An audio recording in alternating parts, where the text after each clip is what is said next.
podcast de sursérie.net. Mon nom est Dead Breeze et je suis en compagnie de Zelda. Allô, Zelda. Bonjour Dead Breeze, comment tu vas? Ça va bien, toi? Oui, ça va très bien, merci. Donc, aujourd'hui, on parle des créatures magiques, mais cette fois-ci de l'Europe. Oui. On avait commencé avec l'Amérique. On avait commencé avec l'Amérique, il y en avait déjà quand même beaucoup. On avait fait un tri. En Europe, on se comprend qu'il y en a encore plus. Parce que disons que l'Europe, il y a eu, tu sais, je dirais que l'histoire est quand même tu sais, assez étendue, assez longue. Donc, l'Europe qui est, tu sais, qui inclut beaucoup de pays où est-ce que les créatures ont eu le temps, tu sais, l'imaginaire, les religions, les croyances. Donc, c'est sûr que ça a été la source de, tu sais, comme de beaucoup, beaucoup, beaucoup de créatures. Encore là, il a fallu trier parce qu'évidemment, j'ai tendance à j'ai l'impression de me répéter, mais il y en a vraiment beaucoup. Et donc, là-dedans, quand que je parle d'Europe, je me suis permis d'inclure un peu, tu sais, comme la Russie. Je sais que c'est pas tout à fait en Europe, mais c'est collé beaucoup, puis il y en a quand même tu sais, quelques-uns, pas tant que ça. Je me suis quand même permis d'aller voyager un peu dans ce coin-là aussi. Mais t'as bien fait. Est-ce que tu voulais commencer d'un côté ou t'avais une préférence? Je sais pas comment tu peux fonctionner Mais en fait, pour le public, là. pour le public, j'en ai quelques-unes. J'ai des thèmes un peu qu'on va voir un petit peu plus loin. Sinon, c'est plus, tu sais, je vous en présente une et on en jase un peu avec toi, Dead Breeze, si t'as des questions, parce qu'il y en a qui sont quand même assez bizarres. Il y en a qu'on connaît, il y en a qu'on pense connaître, et il y en a qu'on se dit, ah, ça existe cette affaire-là. Donc, moi, je suis plus allée dans le... tu sais, c'est sûr que j'irai pas dans la créature qu'on a toutes vues, qu'on connaît, puis que tout est standard. C'est les premières que j'ai éliminées, disons. Donc, je Mhm. voudrais commencer avec le gulon. En fait, Oh. le gulon, ça va dans le folklore scandinave. Et c'est une créature quand même assez bizarre parce que elle a la taille d'un grand chien, les oreilles puis le visage d'un chat, une longue fourrure brune, une queue courte puis des griffes aiguisées. Donc, ça fait bizarre un peu, mais c'est une créature qui vit dans les neiges du nord, puis elle se nourrit de charognes, de carcasses d'animaux en fait. Puis donc, c'est surtout au nord de la Suède. En fait, au nord de la Suède, je veux dire, on l'appelle le Djerf, mais c'est exactement la même créature. Puis, en gros, tu sais, sa popularité est due au fait que il mange tellement, tellement, tellement que son ventre est très, très, très étiré. Ensuite, il cherche Mhm. deux arbres, quand même assez proches, puis il fait passer son corps entre les deux arbres pour essayer d'accélérer la digestion, pour ensuite aller se Oh. goinfrer encore dans la carcasse. C'est assez bizarre. En fait, tu sais, Gulon, goinfre, je trouve que ça ressemble un peu. Je sais pas si ça vient de là, mais reste que c'est un gros glouton. Et donc, ben justement, tu sais, on le mentionne beaucoup justement à cause de ça. Vu qu'il mange beaucoup, ben, puis il va se coincer entre deux arbres, il recommence, il retourne. C'est assez... Tu sais, ça me fait penser là, aux anacondas là, qui mangent des animaux quand même assez gros, là, genre, je sais pas, des gazelles. Là. Oui, puis Puis là, tu vois encore la gazelle couchée dans l'anaconda. Là. Puis on dirait que c'est comme si l'anaconda faisait bon, je vais faire passer ça là, parce que ça c'est un peu pris. Là. Puis qui se frottait non-stop pour essayer de faire avancer le truc. Tu sais. Ça m'a juste fait penser à ça tout le long de la description, vraiment, c'est bizarre. ben, ça ressemble à peu près à ça, en effet. Par la suite, allons voyager dans la Grèce antique parce qu'on s'entend que la majorité des créatures viennent beaucoup de là, c'est à cause de la mythologie grecque et tout. Donc, je veux parler de satire. Ça, je sais que ça dit quelque chose à la majorité du monde. Dans la Grèce antique, les satyres étaient c'est des espèces d'esprits pour la fertilité. En gros, c'était comme des hommes, mais en dessous de la taille, ils avaient des jambes de bouc. Puis on disait d'eux que c'était des boucs débauchés. En fait, il y a des histoires qui racontent que dans leur description, ils n'avaient pas simplement des jambes de bouc, ils étaient, comment je peux dire, amanchés comme un cheval. Oh. Ouais, je parle surtout de l'entrejambe, puis souvent, c'est comme assez élevé. Donc, c'est pour ça qu'ils disent que c'est des boucs débauchés. Euh, En fait, le restant de leur corps, malgré que le haut, c'est comme un homme, c'est couvert de poils et leurs visages ont un nez d'animal, souvent tu sais, très retroussé, des oreilles pointues. Ils ont des cornes de bouc aussi. Puis il y aurait des lierres entremêlées au travers de leurs cheveux. Ça serait, en fait, dans la mythologie, c'est les compagnons du dieu du vin Dionysos. Tu sais, quand on parle de débauche avec, tu sais, le vin, me semble, dans ma tête, ça fit un peu. Ils Mhm. passent leur temps à boire, à danser, à jouer, puis à essayer de poursuivre les nymphes aussi.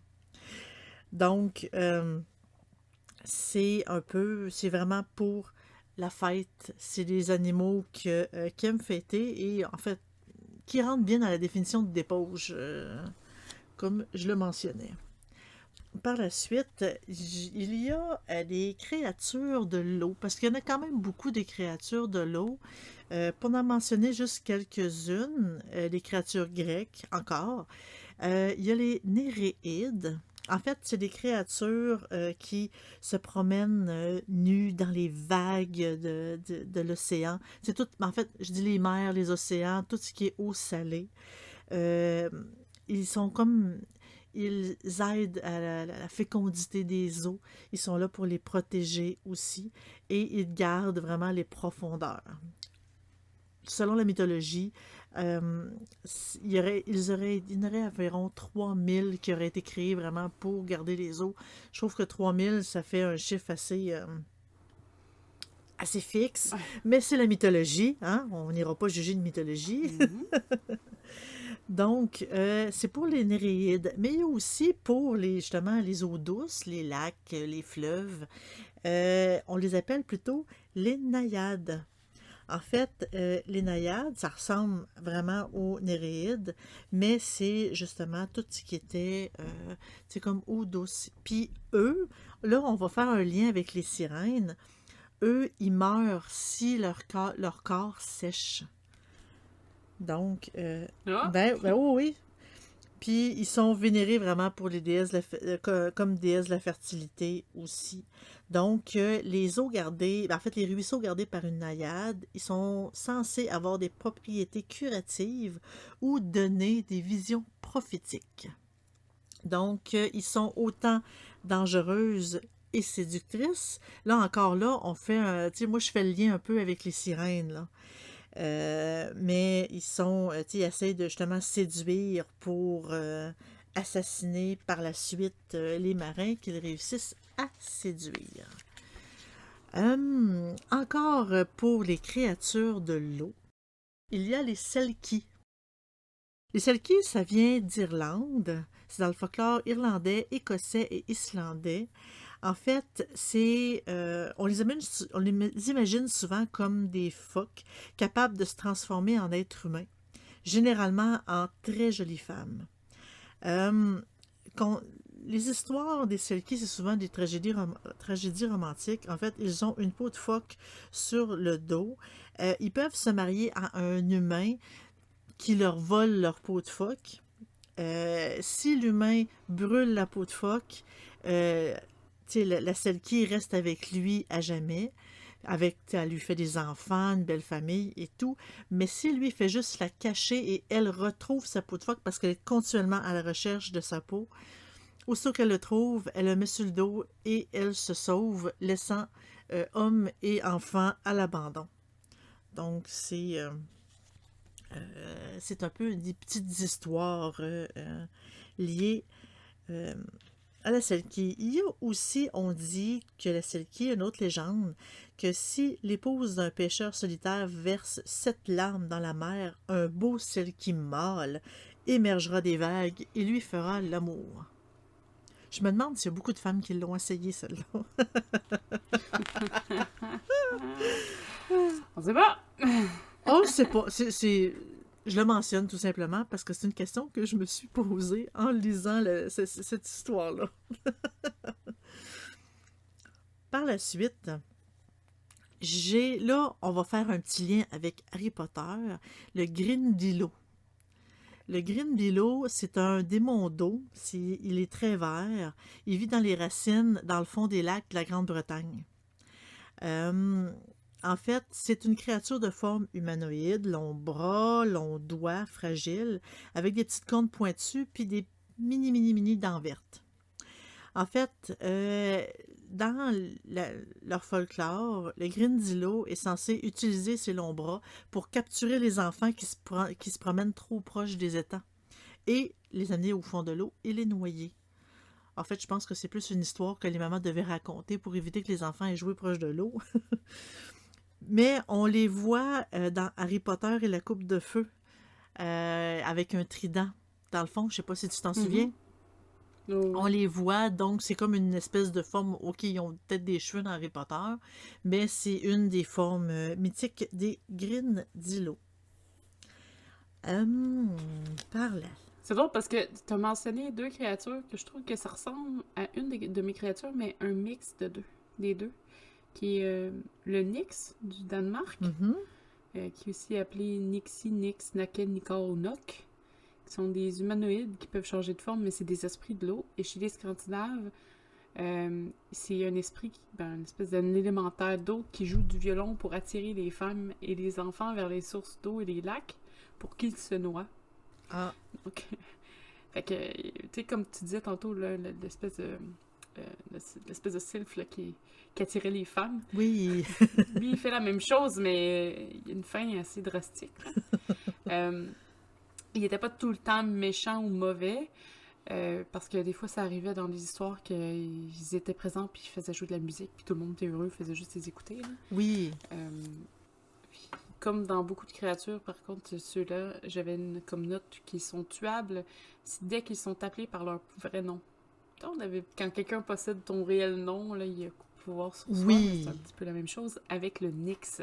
Ah, tu dis pas que tu avais une deuxième créature? Non, je disais que je trouvais que ça faisait lien avec les 2 dernières créatures avec lesquelles tu as mentionné. Oui. Par la suite, bon, là, on le connaît tous, le fameux Kraken. Je l'ai mentionné parce que, tu sais, je trouvais ça quand même intéressant d'essayer de mélanger la réalité avec un peu la fiction de ce qui était raconté. Le Kraken, ça vient des légendes de Norvège et du nord de la Scandinavie. C'est une immense pieuvre de la taille d'une petite île, parce qu'il y en a qui disent que souvent, quand elle flotte au-dessus de l'eau, on a l'impression que c'est une île, ce qui n'est pas sur les cartes, mais il ne faut pas trop s'en approcher, parce qu'évidemment, le Kraken se réveille et il est capable d'encercler un navire de ses tentacules puis de le tirer sous les eaux. Puis quand le Kraken s'enfonce dans les eaux, ça crée un tourbillon tellement immense que ça attire tous les navires qui sont dans les alentours.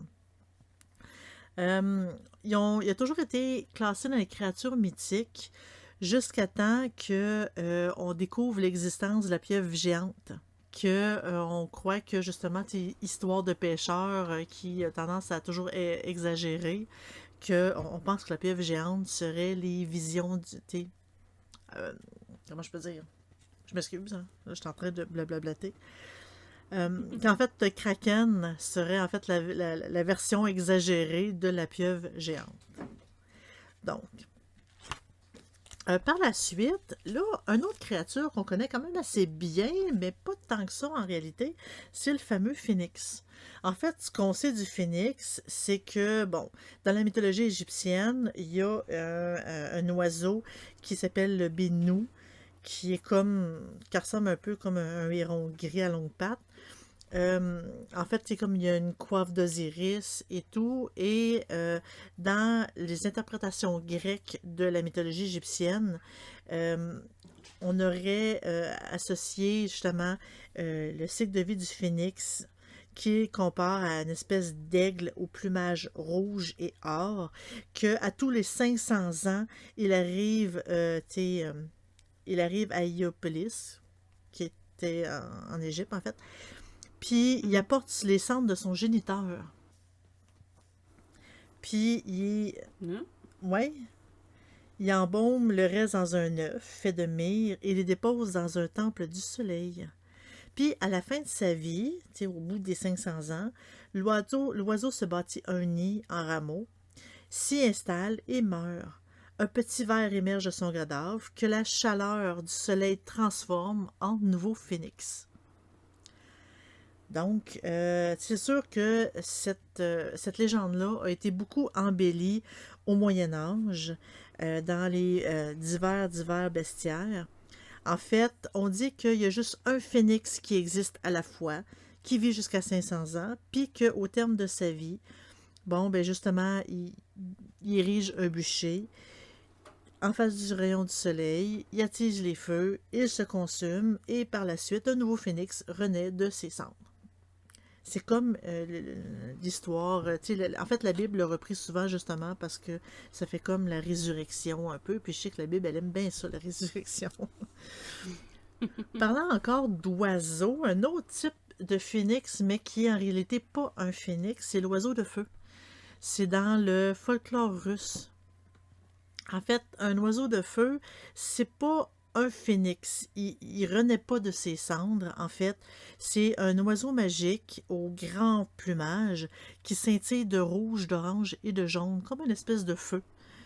En russe, son nom, c'est Jar Ptitsa. Ok, là, je sais que je gagnerai pas je gagnerai pas un trophée pour la prononciation, mais c'est Jar Ptitsa. En gros, ça veut dire oiseau de chaleur. En fait, on dit que à minuit, il se pose dans les jardins pour manger des pommes d'or de l'immortalité puis éclairer la nuit. Puis quand que l'oiseau chante, des perles tombent de son bec.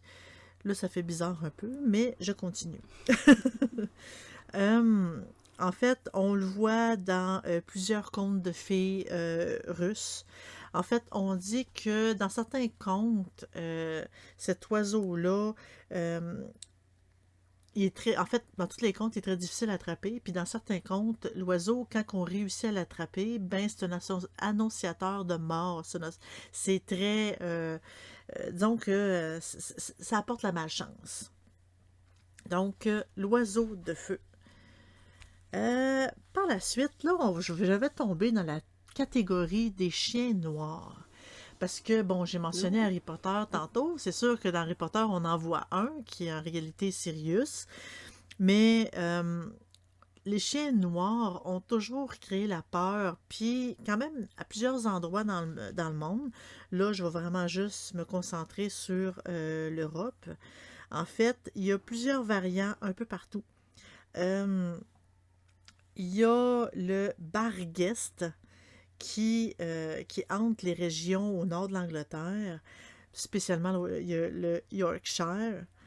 En fait, on disait que quand on voit la créature vraiment de façon directe et claire, la mort était imminente. Mais si on faisait juste à peine l'apercevoir, on avait encore quelques mois de sursis avant, évidemment, de mourir. C'est vraiment un annonciateur de mort. J'ai vraiment de la difficulté à parler aujourd'hui. Ensuite, quelque chose de similaire un peu, le mote, qui, en gros, là, on tombe plus dans les espèces d'hantises d'animaux, parce que le mote, c'est un chien noir qui est censé hanter le corps de garde du vieux château de Peel de l'île de Man. En gros, dans l'histoire un peu, la mythologie, les raconteurs disent que pour prouver sa bravoure, un soldat qui était évidemment assez ivre, il est rentré seul dans le corps de garde pour vraiment prouver, pour savoir si vraiment le chien existait. Il est sorti, il avait perdu la parole, puis il est mort 3 jours plus tard. Mais on dit que ce chien-là, on l'entend autour de ce corps de garde-là. Fait que si ça vous tente de jouer avec la mort, c'est peut-être un bel endroit à aller visiter. Par la suite, un autre chien noir qui vient du folklore belge, c'est le Clud. qui est capable de prendre la forme d'un chat, d'une grenouille, d'une chauve-souris ou d'un cheval. Il y a quand même le choix. Mais peu importe les formes qu'il utilise, il est facilement identifiable par le bruit de ferraille des chaînes et par la flamme bleue qui vacille autour de sa tête. Le Clud, son malin plaisir, c'est de sauter sur le dos des voyageurs qui marchent sur des routes isolées, puis il est mutile avec ses crocs et ses griffes, ce qui est quand même assez glauque. Un autre type de chien qu'on connaît quand même assez bien, le cerbère, évidemment, c'est le fameux chien des enfers, comme du folklore grec. Cerbère, initialement, son travail, c'est de s'assurer qu'aucun vivant rentre en enfer, puis qu'aucun esprit sorte des enfers. Techniquement, il n'est pas supposé pas de se tromper, mais d'être capable de se faire déjouer. Mais dans toutes les histoires qu'on raconte, les mythes grecs, il se fait déjouer quand même assez facilement, plusieurs fois. Il se fait endormir, on réussit à se faufiler pendant qu'il dort. En fait, le cerbère, c'est pas simplement un chien comme à 3 têtes. Des fois, il y en a qui disent qu'il a 100 têtes, puis que sa queue, c'est une queue de serpent, et il y a plein de serpents au travers de sa crinière aussi, qui le rend quand même assez peurant. Nos amis en Europe vont reconnaître la bête du Gévaudan. En fait, ça, c'est juste une bête. C'est en gros entre 1764 et 1767, il y a une mystérieuse créature qui ressemble un peu à un loup qui aurait attaqué et tué entre 60 et 100 personnes dans le sud et au centre de la France. Ils l'ont appelée la bête du Gévaudan, puis elle aurait la taille d'une vache, quand même assez gros. Une longue queue finissant par une touffe de fourrure, comme celle d'un lion, des grandes oreilles pointues, puis une énorme gueule aux crocs saillants. En gros, il y a beaucoup d'hommes qui pensaient que c'était un loup-garou, puis il y a le roi Louis XV qui aurait demandé de la chasser puis de la tuer. Ça aurait l'air qu'on aurait fini par réussir, puis le chasseur qui dit qu'il l'aurait tué, qui a affirmé l'avoir tué, aurait mentionné avoir prié la Bible. En tout cas, c'est facile à dire. Je l'ai tué, je veux la récompense. Par la suite, là, on tombe dans les créatures assez, un petit peu plus macabres. Parce que, oui, je vais parler de zombies, parce qu'il y a différents types de zombies au travers du monde. Puis je trouvais ça quand même assez intéressant, parce qu'il dit qu'initialement, on dit que les zombies, ça serait, en fait, surtout en France, on croyait que c'était une personne assassinée qui se levait de sa tombe pour venger son assassinat. C'était les zombies. C'était des cadavres réanimés, des revenants, des créatures hideuses qui errent dans les villages, répandant des maladies, puis évidemment tuant tout le monde. Ça, c'est vraiment typique du mythe des zombies. Dans la mythologie des Scandinaves, c'est les Drogr. Là encore là, fiez-vous pas à mon... Les Drogr. Ouais, les ben Drogr.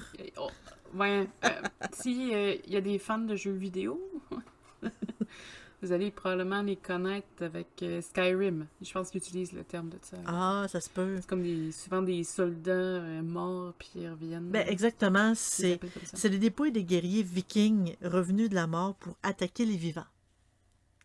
Tout simplement. Tu sais, étant donné que les guerriers vikings sont enterrés avec leurs armes et beaucoup d'argent, ben, ils restent autour de leur tombe pour essayer de garder, comme un peu les dragons, tu sais, ça ressemble un peu, pour protéger leur trésor. Ils auraient une force surnaturelle, puis ils sont capables d'atteindre une taille gigantesque après avoir émergé de la tombe sous la forme de fines volutes de fumée. Donc, ils tuaient les vivants en les écrasant, en les dévorant ou en buvant leur sang. Qui est quand même assez glauque, mais ça fait penser encore là un peu aux dragons. Là, c'est sûr que là, je sors un peu de l'Europe pour parler un peu de, tu sais, comme à Haïti, parce que dans Haïti, le vaudou, Il pense qu'un sorcier qu'on appelle Bokar, il serait capable de faire revivre un cadavre, créant ainsi un zombie qui exécute ses ordres. C'est juste une petite mention en passant.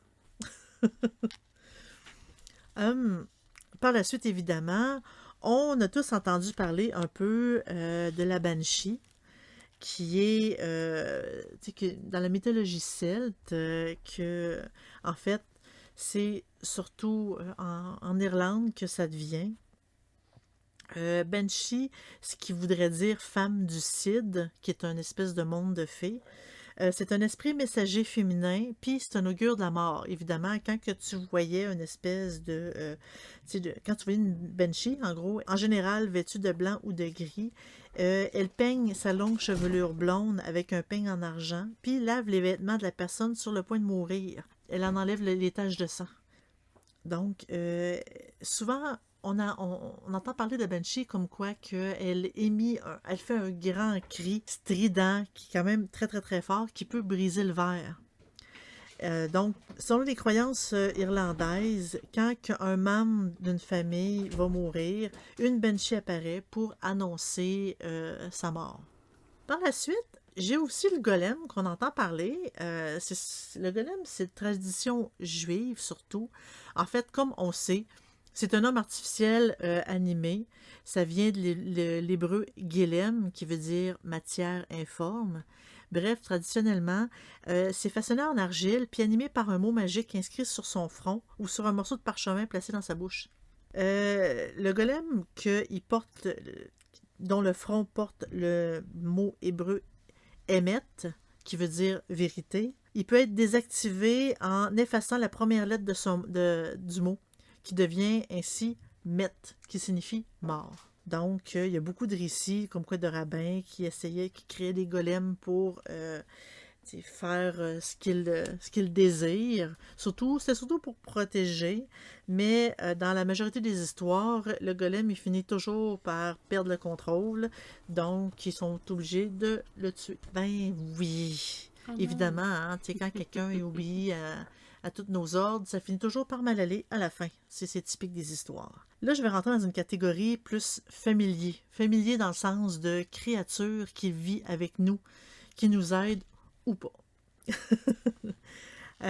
Il y a le Red Cap, qu'on peut-être que certains d'entre vous connaissez. En fait, c'est une créature sanguinaire qui hante surtout les châteaux en ruine, le long de la frontière entre l'Angleterre et l'Écosse. En fait, pourquoi Red Cap? Parce qu'elle a littéralement un bonnet rouge sur la tête. C'est quand même assez facile. Puis, le rouge, pourquoi? Parce que c'est le sang de ses victimes. Visiblement, elle a fait beaucoup son linge. Ils tiennent, en fait, une pique de fer, puis ils portent des bottes aussi en fer. C'est surtout les visiteurs des ruines qui risquent d'être attaqués. Puis, même si on en voit un, on part à courir, ça a l'air qu'il court beaucoup plus vite que nous. Donc, personne ne serait capable de l'en échapper, sauf en récitant un verset de la Bible. Ah, quand même, hein, on habite le dos large sur bien des choses. Sur bien des choses, en fait, à l'époque, ça devait être bien pratique. Aujourd'hui, je verrais mal la personne essayer de sortir la Bible de son sac puis essayer de trouver une belle page pour lire un verset. En fait, c'est rare qu'on se promène avec une Bible de nos jours. Sur ce, je vais vous souhaiter une excellente semaine, puis on se revoit la semaine prochaine. Bye! Au revoir, à la prochaine!